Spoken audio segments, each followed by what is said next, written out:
Hello everyone, we're continuing our series of shows. With us is Rav Dr. Michael Laitman.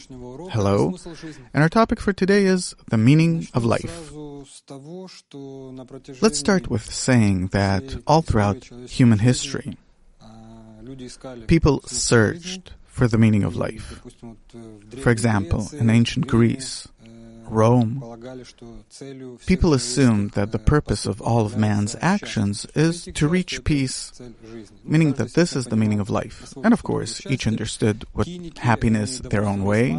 The cynics, they were satisfied with the least and tried to avoid evil. That was basically the purpose of their life. The purpose of life in Stoicism is inner peace, harmony in relation to external and internal irritating factors. It's also common in Eastern teachings. In the Middle Ages in Europe and India, the meaning of life had to do with the admiration of the forefathers, sticking to religious ideals, etc. If we look at later religious approaches and theories, then obviously the meaning of life is to come to know the Creator, each understanding what the Creator is in their own way, to love the Creator, observing the commandments, that's obvious. According to Buddha, the uppermost meaning of life is to stop suffering. That's simply when a person no longer suffers. That already is pleasure. Obviously, to stop suffering means to stop using your ego, your desire to receive. Confucius says that the main purpose of man's existence is in the creation of an ideal society, where a person is like a bolt in that society and in that way is in harmony with it and with himself. And I found this survey. I found a few surveys on the internet about what people think about the meaning of life. 26% say that there is no purpose in life. 32% say that the meaning of life is love. 22% say that it is in coming to know what the world is and passing it on to others, and 8% to reach a perfect relationship with God. That's probably religious people. What is the meaning of life from the Kabbalistic perspective? There is the purpose of creation that is predetermined from the very creation of man and the world that man is created in. And the purpose is that through man's development in this world, meaning in the environment that we exist in, among the still vegetative and animate nature, and also human society, that will be able to reach a state where in all that will be able to reveal the one governing it all, which is the Creator. That is the purpose of our existence, in the attainment and revelation of the Creator throughout our existence in this life. And how does that differ from other methods where they also talk about revealing the Creator, loving Him? No, here we're talking about explicit attainment, or we attain Him just like we attain any other part of nature, aspect of nature that is obvious to us. So that's the difference, the explicit attainment. Yes, the explicit attainment of the Creator in all of His existence and everything that surrounds us. Where is it attained? Is it like taste, smell, sight, I hear Him, I see Him? How is it? What is it? It's attained as, how to put it, that in everything that happens in me and around me, I start discovering the higher governing force that exists in all actions, qualities, appearances, and this higher governing force, as it appears, it gives me an understanding that I exist in a completely different new world in which exists the governor and this governing force as it appears in everyone and everything and all qualities, changes, and everything that happens in nature, in me, with me, in my intellect and emotion, and everything that happens with each of the participants of this world, this entire higher force appears through them and by it expresses its goal as to how to lead all these multiple created beings on all levels, the still, vegetative, animate, and human levels, to absolute harmony, to interconnection between them, to true, integral, full, whole,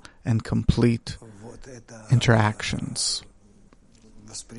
And the perception of this one force, one goal, one plan, where all actions come together practically into one, and everything comes down to one single state, which all of us need to attain according to that higher thought. All that is called Creator, meaning practically we come to a state where we clearly see, feel, perceive that there's nothing besides the Creator, and that the only thing that exists is this force that has created us on purpose in order to demonstrate to us its uniqueness, greatness, power, its universality. So the meaning of life from Kabbalah's perspective, and Bala Sulam, the greatest Kabbalist of the 20th century, writes about it. Indeed, if we set our hearts to answer but one very famous question that the whole world asks, namely, what is the meaning of my life? In other words, these numbered years of our life that cost us so heavily, and the numerous pains and torments that we suffer for them, to complete them to the fullest, who is it who enjoys them? Yehuda Ashlag. No one enjoys them, everyone feels bad. So, okay, the meaning of life is to reveal the Creator, but why are we suffering so badly? Because we don't want to reveal Him, we don't want to attain Him.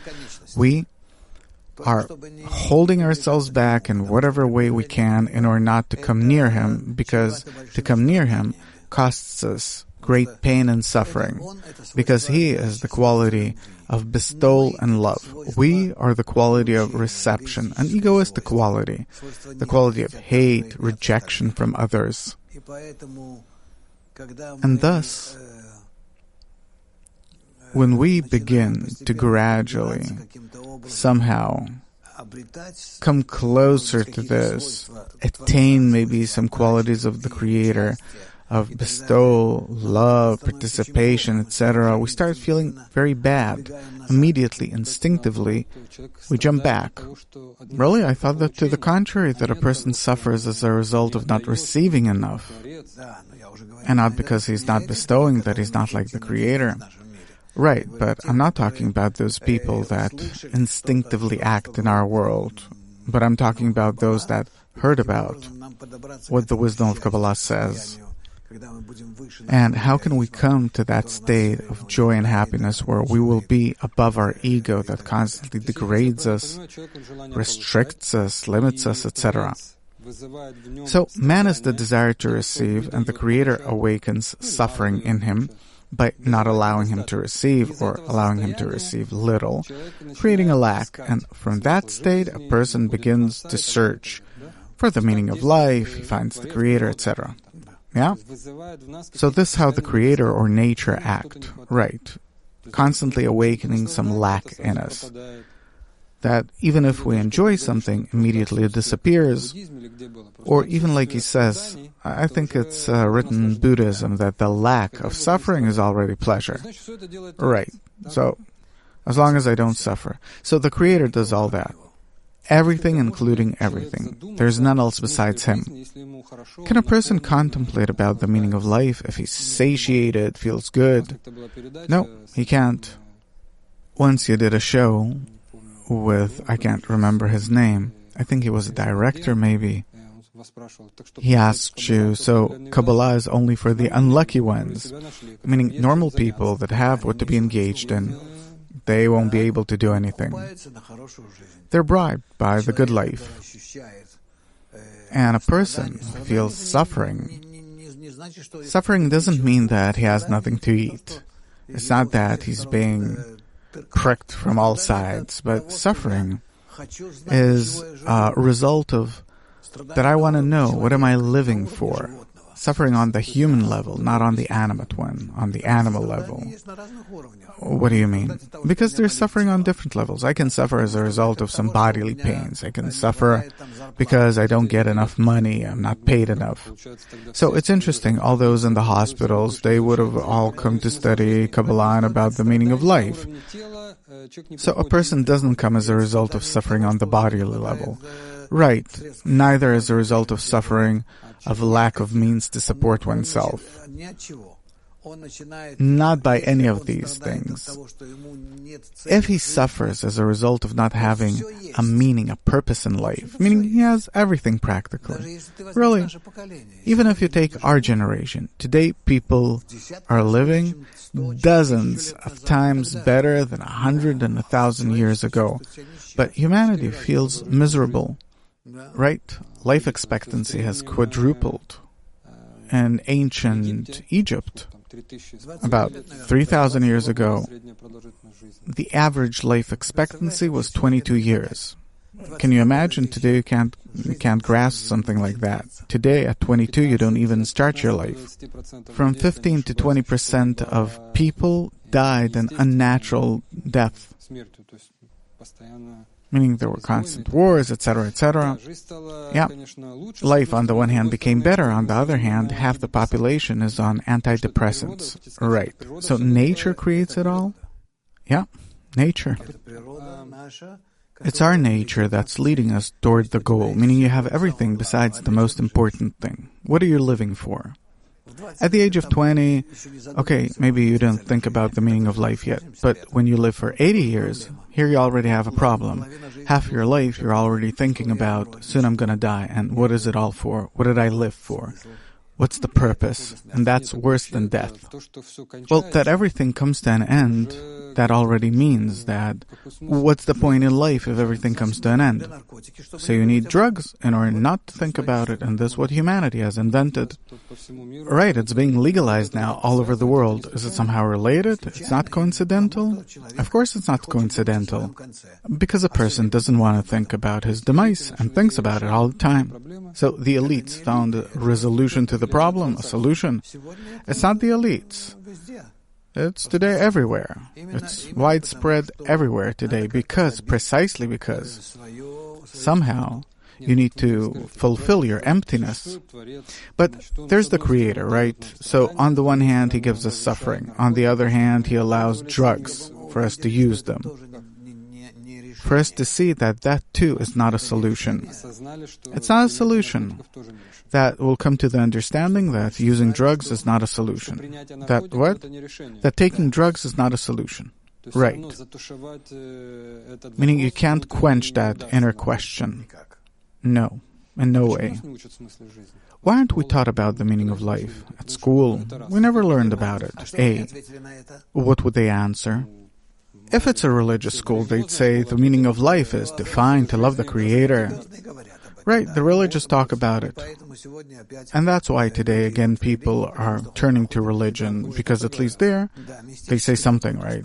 Yeah, some kind of mystical soothing, a kind of answer to that question. For the secularists, the meaning of life is to have a good family, love. Okay, but that's not the purpose in and of itself. It all ends. And also, you can't love for as many years as we live and live with one person for so long.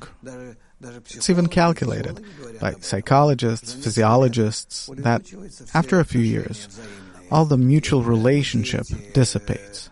And then there's the children, the common children that holds people together, the shared household. But actually there are no special mutual feelings, but only mutual responsibilities. So love or family can't be the meaning of life. Right, it can't. There's an enormous amount of studies about it by psychologists. And in general, any good, loving relationship between a man and a woman don't last more than 3 or even 2.5 years. Can't be. After that's how it's built. After that, we cool down. But there are children, there is the common household, etc., for the sake of which it's worthwhile to stay together. The meaning of life isn't the same for everyone. There are many different meanings. The meaning of life actually doesn't exist. It's not different for everyone. It's not the meaning of life. It's what a person stuffs himself with. So scientists, they think you should study science. These, art, those raise children so the children will be happier than we are, etc. Meaning every person invents some kind of meaning of life for themselves that calms them down, gives them a meaning to their existence. But actually, it's not the meaning of life. It's simply some kind of sedative. That's it. But meaning? There's no meaning. In order to really discover the meaning of life, for that, you need to really dig deep inside yourself until a person finds the wisdom of Kabbalah and with its help truly starts exploring the meaning of life. And the meaning of life is in attaining the root of life, the source of life. There you will find the answer to that question. So, from Kabbalah's perspective, the revelation of the Creator, while a person is living in this world, in this body, he needs to reveal the Creator, and that is the meaning of life. Yes. And that is felt as a tremendous pleasure because in all Kabbalistic books, it is written that the purpose of creation is to delight His created beings. Right. How? By revealing the Creator. So the Creator, nature, is evolving us in such a way that we will receive pleasure starting with small, basic desires and up to pleasures like we see today from science, from society. But still, the motion from the smaller to the greater pleasures goes through suffering. So, suffering here is like a driving force, thrust, feeling of lack, that I need to reveal more, feel more, understand more. And the suffering, it starts with suffering on the animate level, that even 100 years ago, if a person had what to eat, he was already happy, and today it's nothing. Right. Today, if he's not appreciated by society, if he does not realize himself, he suffers. Of course. Even the definition of what health is. How does the World Health Organization define what health is? The economical factor needs to be in order, and the social one, and the bodily one. All this is considered health, meaning it all needs to be in order. So, the fulfillment of our desires is felt in the connection and disappearance of pleasure. Yes. Like with food, for example. Or water. The few first sips, I feel pleasure, and then it disappears. And as I understand, in Kabbalah, there is the potential of endless pleasure. Yes, in Kabbalah there is a means, there is the opportunity to receive pleasure ceaselessly and evermore. Because if in our world, any kind of pleasure, in the still, vegetative, animate, any states of ours, when we receive pleasure, then the pleasure quenches our desires. The desire disappears, and the pleasure disappears. So practically, I kill myself, meaning I feel myself twice as empty. Right? So what do? Therefore, the wisdom of Kabbalah is called the wisdom of reception. Kabbalah in Hebrew literally meaning reception, meaning that I need to receive pleasure in such a way that will not quench my desire. And then I'll feel this pleasure as eternal. And the more pleasure I have, the greater desire I have towards it, and greater pleasure and greater desire. And this way, I will feel myself ever more fulfilled. So there needs to be like some kind of a resistance so that the pleasure will not quench the desire. What is that exactly? It is rising above our egoistic desire, where I disconnect from my desire and I use it independently of my sensations and its direct designation, in order to fulfill it with pleasure, fulfillment. And furthermore, the pleasure and fulfillment that I experience needs to be experienced by me, not for my own sake, but for the sake of others or the Creator. So, by that resistance, a person can completely change? Yes, and in that state, I can ceaselessly and unlimitedly receive pleasure. So, there's my desire and a certain pleasure. And obviously, you already said that if the pleasure directly touches my desire, it quenches it, and I feel myself double as empty. Right.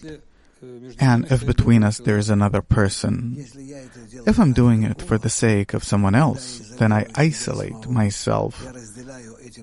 By that other person, I divide between my desire and the pleasure, separate them from one another, because I'm doing it for him. And then my desire doesn't disappear. It's not quenched by the pleasure, because the pleasure is related to the other person, the third party. And then I can feel ceaseless pleasure and an ever-growing one. So the scheme is, I, the other person, and the pleasure. Will it be one person or a group of people or humanity altogether? Doesn't matter. The main thing is that it is outside of me. And then I can receive ceaseless and ever-growing pleasure. And how's that related to the Creator? And thus, the wisdom is called the wisdom of reception, the wisdom of Kabbalah, how to receive pleasure, how to correctly to receive. And where's the Creator here? How's it related to the Creator? Because the Creator is the reason for it all. And by His constant impacts on us, positive and negative, teaches us how do we need to build this instrument in which we will receive this ceaseless and ever-growing pleasure. And why not I, the Creator, and the pleasure? Why I, another person, and the pleasure? It doesn't matter if it's the Creator or another person. Completely meaningless. It's simply that the Creator appears here as the third party that, for you, replaces completely everyone. Meaning, actually, by directing yourself towards fulfilling others in order to fulfill the Creator by it, by that you as if completely disconnect yourself from yourself.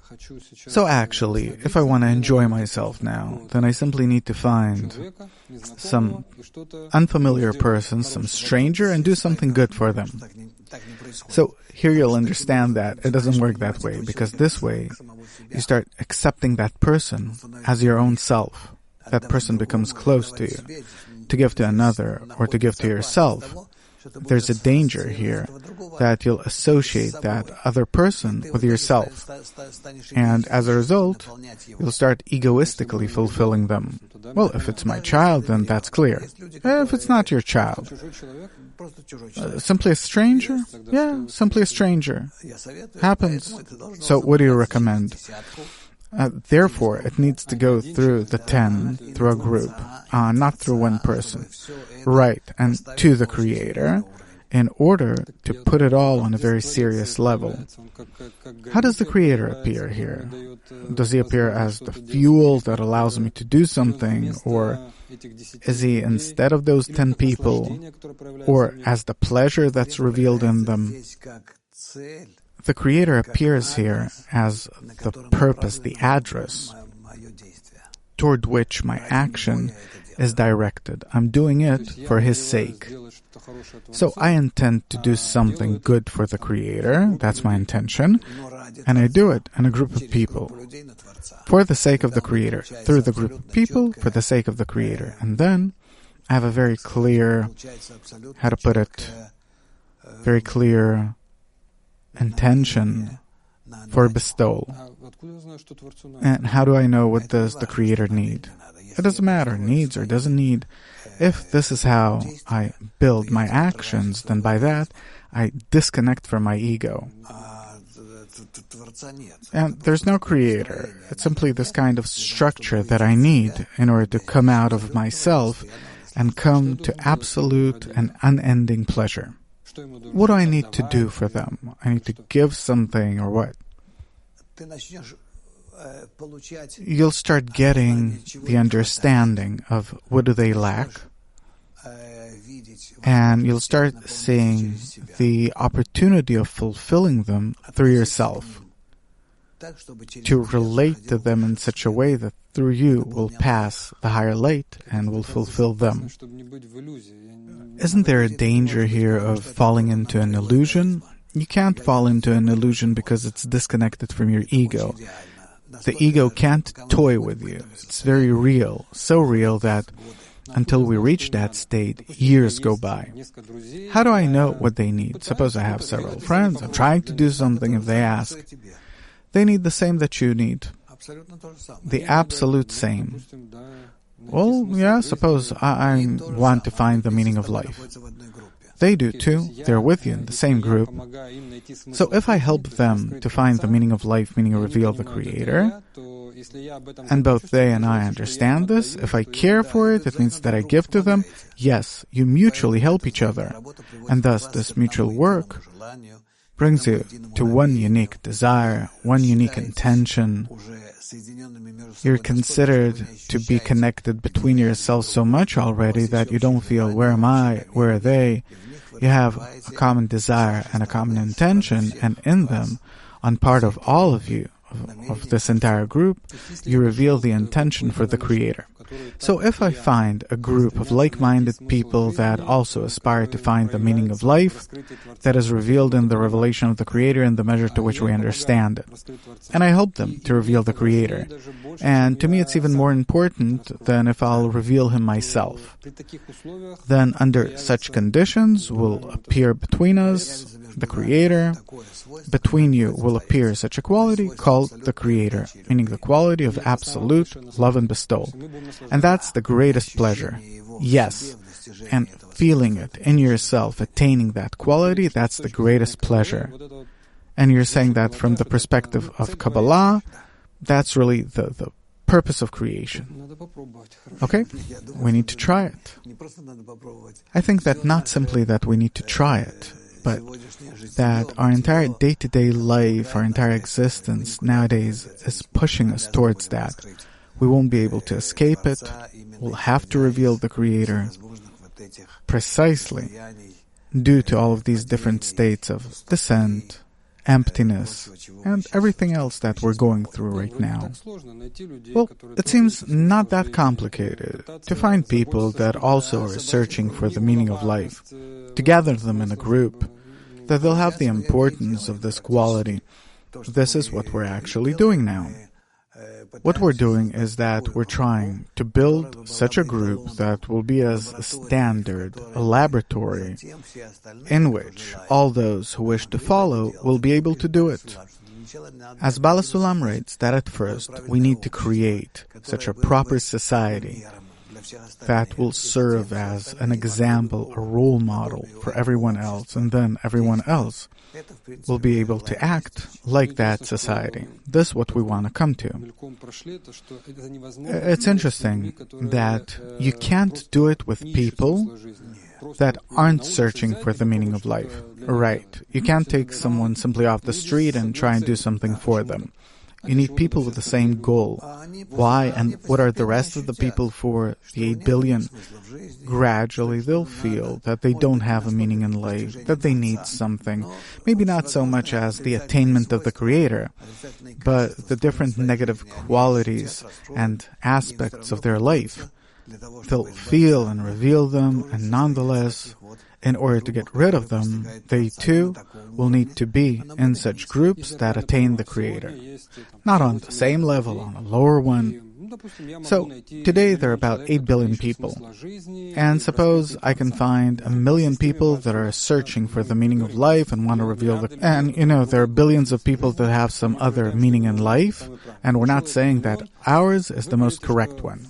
Suppose we find that million, and you're saying that eventually, in the near future, there will be 8 billion, and then I'll be able to work with everyone. Yeah, but these 8 billion will aspire to the Creator for different reasons. they won't be all on the same level as you. They'll aspire because they need to provide for their family and kids, etc. Meaning they won't have a question about the meaning of existence. The meaning of existence is a matter for only a small group of people. They won't want to reveal the Creator. They will, but for some kind of mercantile reasons. But still, it will be enough, because with their even egoistic desires, they'll enter our desires and will be able to elevate their desires with our intention. I teach a lot, and I hear people saying, look, we came, we made this group of like-minded people, we're with them an hour a week. But in addition, around me, there are my relatives, family, my work, etc., etc. There too, I want to reveal the Creator through those people. It's enough if they'll simply know that there is a goal and that we need to gradually become accustomed to it, adapt to it. It is enough for this goal to reveal in the masses without rising above their intentions into altruism. It's enough, because we will give them our intentions and they will give us their desires. So today we talked about the meaning of life. Till next time, all the best.